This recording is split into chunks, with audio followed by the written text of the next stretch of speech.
Hello everyone, मेरा नाम है अजय कुमार द्विवेदी और मैं हूं आपका इंग्लिश टीचर। बच्चों, इससे पहले 7th क्लास के 9 लेसन्स को हम लोग कर चुके हैं कंप्लीट। और आइए आज हम लोग रीडिंग करते हैं लेसन नंबर 10 और लेसन का नाम है बच्चों द स्टोरी ऑफ क्रिकेट। बच्चों, बहुत ही इंटरेस्टिंग स्टोरी है और इस स्टोरी में, इस लेसन में बताया गया है क्रिकेट के बारे में। बच्चों, इस लेसन को राइट किया है रामचंद्र गुहा ने और ये लेसन नंबर 10 है सीबीएसई बोर्ड एनसीईआरटी बुक और बुक का नाम है हनीकॉम्ब। बच्चों, इस लेसन की रीडिंग करने से पहले मैं आपसे कुछ पूछना चाहता हूं। बच्चों, स्पोर्ट्स तो आप लोग करते ही होंगे और बहुत से सारे स्टूडेंट ऐसे भी होंगे जो होंगे स्पोर्ट्समैन। तो बच्चों, बहुत सारे स्पोर्ट्स हमारे इंडिया में खेले जाते हैं, चाहे वो हॉकी हो, चाहे वो कबड्डी हो, चाहे वो खो खो हो, चाहे बैडमिंटन हो, चाहे एथलेटिक्स हो, बहुत सारे गेम हैं। लेकिन इन सभी गेम्स में एक ऐसा गेम है जिसे सुनने के बाद में जो सुनने वाला है ना, वो बिना खेले रह नहीं सकता है।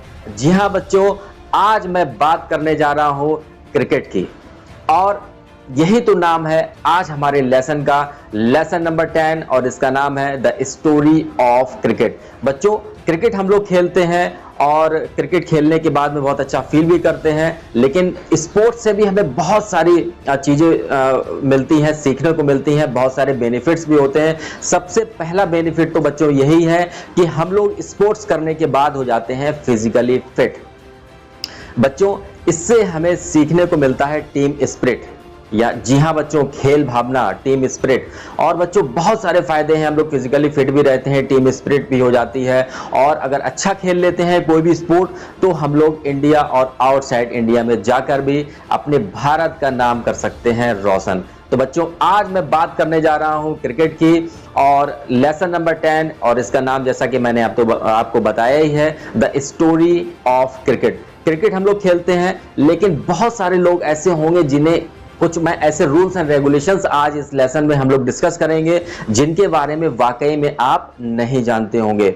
बच्चों, जैसे आप लोगों ने सुना होगा और देखा भी होगा, जब हम लोग क्रिकेट खेलते हैं ना तो बैट की बच्चों हाइट क्या होती है, बैट की विड्थ यानी कि चौड़ाई क्या होती है, स्टंप की जो ऊंचाई होती है वो क्या होती है, जो बॉल हम लोग खेलते हैं ना, जिस बॉल को हम लोग फेंकते हैं, बॉलर फेंकता है, उस बॉल का वजन कितना होता है, पिच की लंबाई कितनी होती है, लेंथ कितनी होती है। जी हाँ बच्चों, ग्राउंड की लंबाई चौड़ाई क्या होती है, क्या कुछ इसके मेजरमेंट्स हैं या नहीं हैं। तो बच्चों, इन्हीं सब चीजों पर आज हम लोग डिस्कस करेंगे और डिस्कस करने के बाद में इन सब चीजों को जानेंगे। तो आइए स्टार्ट करते हैं। Let's begin the story of cricket lesson number 10। तो बच्चों, शुरुआत करते हैं क्रिकेट की। आखिर क्रिकेट की शुरुआत हुई कहां थी?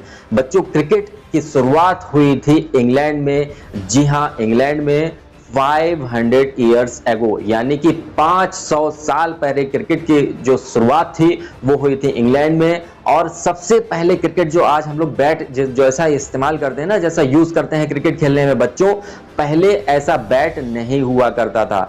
जी हाँ, पहले बैट होता था हॉकी स्टिक की तरह, जैसे हॉकी स्टिक होती है ना, नीचे से थोड़ी सी मुड़ी हुई, बिल्कुल बैट पहले 500 ईयर्स अगो, 500 साल पहले बैट बिल्कुल उसी तरीके के हुआ करते थे। और बॉल का जो मेजरमेंट है, बॉल का जो वजन है, वो भी निर्धारित नहीं था। लेकिन जैसे जैसे समय आगे बढ़ा, बहुत सारे रूल्स एंड रेगुलेशंस आए और रूल्स एंड रेगुलेशंस में सबसे पहला तो जो बॉल थी, बॉल के जो वेट है, वेट को डिसाइड किया गया।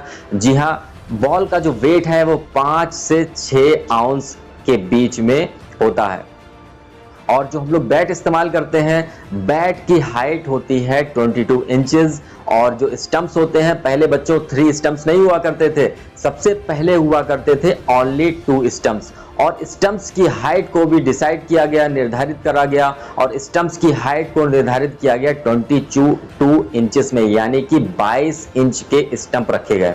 और उनकी जो ऊपर गुल्लियां रखी जाती है ना, उनका भी वजन निर्धारित किया गया। जी हाँ बच्चों, ये सब चीजें डिसाइड करी गई, निर्धारित करी गई, तभी तो क्रिकेट एक नए क्रिकेट की तरह शुरुआत हुई। पहले क्रिकेट होता था 5 to 6 डेज में और ये जो नया फॉर्मेट 2020 आया है ये तो सब बाद की बातें हैं। पहले 5 से 6 डेज के टेस्ट मैच हुआ करते थे और उसके बाद भी कई बार ऐसा होता था कि मैच हो जाया करते थे ड्रॉ। तो नया फॉर्मेट आया, नई चीजें आई, ये सब चीजें हम लोग डिस्कस करेंगे। तो बच्चों बहुत सारी चीजें मैंने आपको बताई हैं और अब मैं आपको कुछ नई चीजों के बारे में भी बताऊंगा।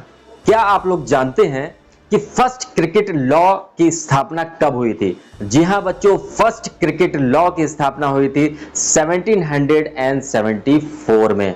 बच्चों उस समय 2 एम्पायर्स को निर्धारित किया गया जो मैच खिलाया करते थे और किसी भी प्रकार का डिस्प्यूट होने पर वही डिसीजन दिया करते थे और जो भी डिसीजन देते थे वो सभी लोगों को मानना पड़ता था। और बच्चों फर्स्ट क्रिकेट क्लब की स्थापना हुई थी 1760 में। इसके बाद में मेलबर्न क्रिकेट क्लब की स्थापना की गई 1787 में। बच्चों आज हम लोग जैसे बॉल को फेंकते हैं ना, इससे पहले 1760 और 1770 तक बॉल इस तरीके से नहीं फेंकी जाया करती थी। बच्चों बॉल को फेंका जाया करता था रोल करके, लेकिन उसके बाद में 1780 में एक नए तरीके से, जैसे आज हम लोग बॉल को फेंकते हैं और बॉल को फेंकने पर स्विंग भी किया जाता है और स्पिन भी किया जाता था और बॉल को फेंकने के बाद में स्विंग भी कर लेते हैं और स्पिन भी कर लेते हैं, हाथ घुमाकर बॉल को फेंका जाने लगा। लेकिन उससे पहले ये इस तरीके से बॉल को नहीं फेंकते थे, पहले फेंका जाता था बॉल को रोल करके। तो एक नया सुधार भी हुआ, नई चीजें भी आई, ये सब चीजें धीरे धीरे बदलती रहीं। तो बच्चों नई चीजों की जानकारी और जो नए रूल्स एंड रेगुलेशंस हैं वो हम लोग क्रिकेट के पढ़ेंगे नेक्स्ट वीडियो में। और हर बार की तरह मैं आपसे फिर से यही कहूंगा, अगर आपको हमारा वीडियो अच्छा लग रहा है तो प्लीज हमारे वीडियो को लाइक और शेयर जरूर कर दीजिएगा। और जो लोग हमारे वीडियो पर, हमारे चैनल पर आज पहली बार आए हैं, प्लीज हमारे चैनल को सब्सक्राइब जरूर कर लें और सब्सक्राइब करने के बाद में जो छोटा सा बेल आइकन होता है ना बच्चों, उस बेल आइकन को जरूर दबाइएगा, क्योंकि जैसे ही हमारा वीडियो अपलोड होगा YouTube पर, उसका नोटिफिकेशन पहुंचेगा सबसे पहले आपके पास में। तो बच्चों नेक्स्ट वीडियो में हम लोग मिलेंगे द स्टोरी ऑफ क्रिकेट के सेकंड एंड लास्ट पार्ट के साथ में। तब तक के लिए गुड बाय, थैंक यू।